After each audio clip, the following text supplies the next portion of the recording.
ஆரம்பத்தில் வீட்டில் துப்பட்டா போடாமல் வளர்க்கப்பட்டவள் இப்போது அதை தனக்குச் சாதகமாக பயன்படுத்திக் கொள்கிறாள்.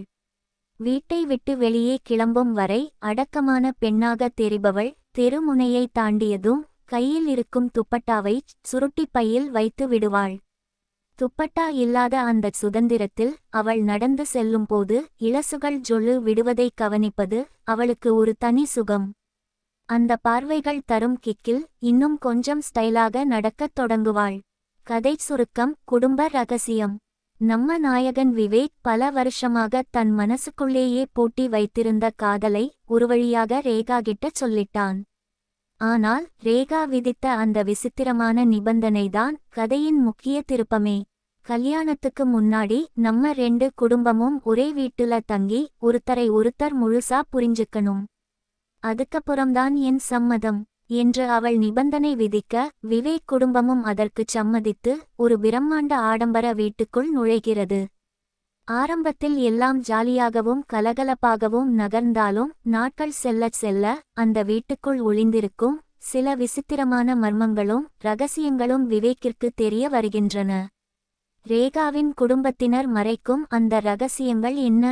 விவேக் இதையெல்லாம் தெரிந்து கொண்டு அந்த வீட்டை விட்டு வெளியேறினானா? அல்லது காதலுக்காகவும் தன் ஆசை தேடலுக்காகவும் அங்கேயே தங்கி அந்த ரகசியங்களை உடைத்தானா என்பதே இந்த கதையின் மீதிப்பக்கம். அதிகாலை 6 மணி. சுப்ரபாதத்தின் மெல்லிய இசை வீட்டில் எதிரொலிக்க சாம்பிராணி புகையின் மணம் காற்றை நிறைத்தது. ஈரத்துண்டால் தலை துவட்டியபடி வைதேகி வீட்டு வாசலில் கோலமிட்டுக் கொண்டிருந்தாள். அவளுடைய அந்த எளிமையான தோற்றம் பார்ப்பவர்களின் மனதை அமைதிப்படுத்தும். இவளை போன்ற ஒரு மனைவி கிடைத்தால் வாழ்க்கை சொர்க்கமாக இருக்குமே என்று சிலர் நினைப்பார்கள். ஆனால் அதே வைதேகியை வேறு மாதிரி ரசிப்பவர்களும் அந்த தெருவில் உண்டு. அவளது உருவமைப்பும் கோலமிடும்போது அவள் அழகும் அந்த தெரு ஆண்களின் தூக்கத்தை கெடுக்கும் ரகசியம். அவர்களை பற்றி பிறகு விரிவாக பார்க்கலாம். இப்போது நம் நாயகி வைதேகியை பார்ப்போம். வைதேகிக்கு 38 வயதாகிறது என்றால் யாரும் நம்ப மாட்டார்கள். பார்த்தால் 31 வயது பெண் போலவே இருப்பாள். இளம் வயதிலேயே திருமணம், அடுத்தடுத்து 2 குழந்தைகள் என வாழ்க்கை வேகமாக ஓடிவிட்டது. ஒரு நடுத்தர குடும்பத்தைச் சேர்ந்த சராசரியான இல்லத்தரசி. காலையில் கணவனை அலுவலகத்திற்கு தயார் செய்வதில் தொடங்கி பிள்ளைகளை கல்லூரிக்கு அனுப்பி வைப்பது வரை வீட்டின் மொத்த பொறுப்பும் அவள்தான். வீட்டுக்குள் கலகலவென பேசும் வைதேகி வெளியே யாரிடமும் அதிகமாக பேச மாட்டாள். தான் உண்டு தன் வேலை உண்டு என இருப்பவள். பெரும்பாலும் சேலைதான் கட்டுவாள். வீட்டில் இருக்கும்போது நைட்டி அணிந்திருந்தாலும் பக்கத்து கடைக்கு செல்லும்போது கூட மேலே ஒரு துண்டை போட்டு மறைத்து கொண்டுதான் செல்வாள். ஆனால் அவள் எதை மறைக்க நினைக்கிறாளோ அதுவே அவளுக்கு பெரிய பலவீனமாகவும் மற்றவர்களுக்கு பலமாகவும் இருந்தது. கடைக்காரன் கூட அவள் எப்போது குனிந்து பொருட்களை எடுப்பாள், தரிசனம் கிடைக்கும் என தவம் இருப்பான். இப்படி தெருவில் யார் ரோட் விட்டாலும் எதையும் கண்டுகொள்ளாமல் ஒரு பத்தினியாகவே வலம் வருவாள். ஆனால் வீட்டுக்குள் நுழைந்ததும் தன் கணவனிடம் அன்று தன்னை யாரெல்லாம் சைட் அடித்தார்கள் என்பதை புள்ளி விவரமாகச் சொல்லி கிண்டல் அடித்து கேலி செய்வதே அவளுக்கு தனி ஆனந்தம். வைதேகியின் கணவர் பிரபாகர். அவரை பார்த்தால் ஒரு நிமிடம் இராணுவத்தில் வேலை பார்ப்பவரோ என்று நினைக்கத் தோன்றும். அந்த அளவுக்கு ஆட்டி உயரமும் கட்டுக்கோப்பான உடலும் எப்போதும் ஒரு விரைப்புமான தோற்றமும் அவரிடம் இருக்கும். ஆனால் அந்த தோற்றமெல்லாம் வீட்டு வாசலோடு சரி. உள்ளே நுழைந்துவிட்டால் அவர் ஒரு பக்கா ஜாலியான மனிதர். ஒரு தனியார் நிறுவனத்தில் மாதம் சம்பளத்திற்கு வேலை பார்த்து வருகிறார். கை நிறைய பெரிய வருமானம் இல்லையென்றாலும் குடும்பத்தின் தேவைகளை எந்த குறையுமில்லாமல் பார்த்துக்கொள்வதில் அவர் ஒரு கில்லாடி. கணவன் மனைவி இருவருக்கும் இடையே அத்தனை நெருக்கம். வைதேகி வெளியே நடக்கும் விஷயங்களைச் சொல்லும்போது பிரபாகர் அதை ரசித்துக் கேட்பார். இரட்டை மேற்கோள்குறி முற்றுப்புள்ளி. தன் மனைவியின் அழகை பற்றி மற்றவர்கள் ரசிப்பதை கேட்டு பெருமைப்படுவதும் அதை தன் பாணியில் வைதேகியிடம் சொல்லிச் சிரிப்பதும் பிரபாகருக்கு பிடித்தமான ஒன்று. வீட்டின் இளைய வாரிசு திவ்யா. மாநிறம், ஒல்லியான உடல்வாகு, முகத்தில் அங்கொன்றும் இங்கொன்றுமாக எட்டிப்பார்க்கும் பருக்கள் என ஒரு சாதாரண பெண் போலத்தான் தோற்றமளிப்பாள். யாருடனும் அவ்வளவாக ஒட்டாமல் தன் வேலை உண்டு தான் உண்டு என்று பக்கத்து தெருவில் இருக்கும் 2-3 தோழிகளுடன் மட்டும் சுற்றிக் கொண்டிருப்பவள். ஆனால் கல்லூரி படிப்பு அவளுக்குள் பெரிய மாற்றத்தை கொண்டு வந்திருக்கிறது. ஆரம்பத்தில் வீட்டில் துப்பட்டா போடாமல் வளர்க்கப்பட்டவள் இப்போது அதை தனக்குச் சாதகமாக பயன்படுத்திக் கொள்கிறாள். வீட்டை விட்டு வெளியே கிளம்பும் வரை அடக்கமான பெண்ணாக தெரிபவள் தெருமுனையை தாண்டியதும் கையில் இருக்கும் துப்பட்டாவை சுருட்டி பையில் வைத்து விடுவாள். துப்பட்டா இல்லாத அந்த சுதந்திரத்தில் அவள் நடந்து செல்லும்போது இளசுகள் ஜொல்லு விடுவதை கவனிப்பது அவளுக்கு ஒரு தனி சுகம். அந்த பார்வைகள் தரும் கிக்கில் இன்னும் கொஞ்சம் ஸ்டைலாக நடக்கத் தொடங்குவாள். அப்பாவிற்கும் அம்மாவிற்கும் திவ்யாவின் இந்த சிறு சிறு சேட்டைகள் தெரிந்தாலும் வயசு பொண்ணு ஆசைப்படுறா, போக போகச் சரியாயிடும் என்று அவளை பெருசாக கண்டுகொள்வதில்லை. வீட்டின் மூத்த வாரிசு விவேக் மற்ற இன்ஜினியரிங் பட்டதாரிகளைப் போலவே படித்த படிப்பிற்கும் பார்க்கும் வேலைக்கும் சம்பந்தமில்லாமல் ஒரு ஐடி நிறுவனத்தில் வேலை பார்த்து வருகிறான்.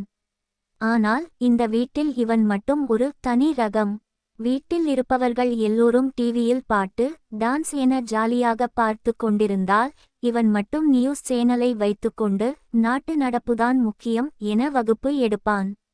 நம்ம ஊர் வெயிலுக்கு ஜீன்ஸ் எல்லாம் செட் ஆகாது என்று எப்போதும் ஃபார்மல் ஷர்ட் பேண்ட் என ஒரு கலெக்டர் லுக் கொடுக்கவே விரும்புவான். வீட்டில் ஞாயிற்றுக்கிழமை அதுவுமாக மணக்க மணக்க சிக்கன் பிரியாணியும் மட்டன் குழம்பும் வைத்தால் நம்ம நாக்கு ருசிக்காக ஒரு உயிரை கொல்லணுமா என அஹிம்சை பேசி மற்றவர்களின் பசியையே அடக்கிவிடுவான். இவனுக்கு பெரிய நண்பர்கள் வட்டம் கிடையாது. அப்படியே யாராவது பழகினாலும் இவனது இந்த அதிக பிரசங்கி பேச்சை கேட்டு 2 நாளில் தெரித்து ஓடிவிடுவார்கள். ஆனால் பாருங்கள், இப்படிப்பட்ட ஒரு கம்ப்யூட்டர் மூளைக்குள்ளும் காதல் என்கிற வைரஸ் புகுந்திருக்கிறது என்பதுதான் பெரிய ஆச்சரியம். அதைவிட பெரிய அதிசயம் என்னவென்றால் அந்த பெண்ணும் இவனை காதலிக்கிறாள். அந்த பெண் யார்? இவர்களின் காதல் எப்படி செட் ஆனது என்பதை போக போக பார்க்கலாம். அன்று வழக்கம்போல் வீடே பரபரப்பாக இயங்கிக் கொண்டிருந்தது. பிரபாகர் கண்ணாடியில் பார்த்து ஷேவிங் செய்து கொண்டிருக்க வைதேகி சமையலறையில் தோசை சுட்டுக்கொண்டிருந்தாள். அப்போது காலேஜுக்கு கிளம்ப தன் அறையிலிருந்து வெளியே வந்தாள் குட்டி தேவதை திவ்யா.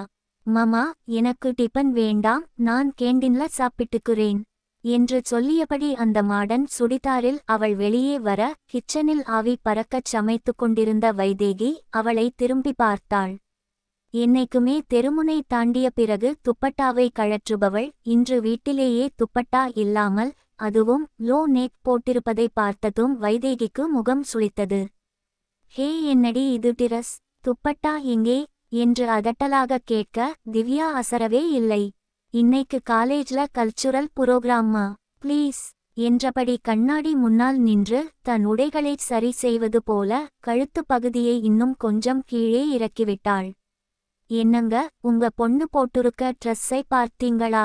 அப்புறம் என்கிட்ட குறை சொல்லக்கூடாது என்று வைதேகி கத்த கண்ணாடியில் ஷேவ் செய்து கொண்டிருந்த பிரபாகர் அப்படியே திரும்பி பார்த்தார். மகளின் உடையை மேலிருந்து கீழாக அவர் பார்க்க திவ்யா சுதாரித்து கொண்டு குறும்புடன் அவர் முன்னால் வந்தாள். அவர் கையில் இருந்த ரேசரை பிடுங்கி, இப்பா இருங்க, நானே உங்களுக்கு ஷேவ் பண்ணி விடுறேன் என்றாள். அவரை அங்கிருந்த ஸ்டூலில் குத்தவைக்க வைத்து உட்காரச் சொல்லிவிட்டு அவர் முன்னால் மிக நெருக்கமாக குனிந்தாள். பிரபாகர் கண்கள் விரிய என்ன செய்வதென்று தெரியாமல் அப்படியே சிலையாக உட்கார்ந்திருந்தார். அப்பா, ஒரு நிமிஷம் அசையாம இருங்க என்று சொல்லிவிட்டு ரேசரை கன்னத்தில் வைத்து மெதுவாக இழுக்க ஆரம்பித்தாள். அவர் முகத்தை 1 மில்லிமீட்டர் அசைத்தாலும் கன்னத்தில் கோடு விழுந்துவிடும். அதனால் மூச்சை பிடித்துக்கொண்டு அப்படியே அமர்ந்திருந்தார். திவ்யா ரேசரை மெதுவாக இழுக்க அவள் அசைவுக்கு ஏற்ப பிரபாகரின் முகத்திற்கு மிக அருகில் வந்து போனாள். அந்த இளம்பெண்ணின் கண்ணெதிரே அந்த அழகும் அவரை நிலைகுலைய வைத்தது. என்னப்பா, அப்படியே சிலையாட்டம் உட்கார்ந்துட்டீங்க, ஷேவிங் பண்றது பிடிச்சிருக்கா என்று திவ்யா குறும்பு ததும்ப கேட்டாள்.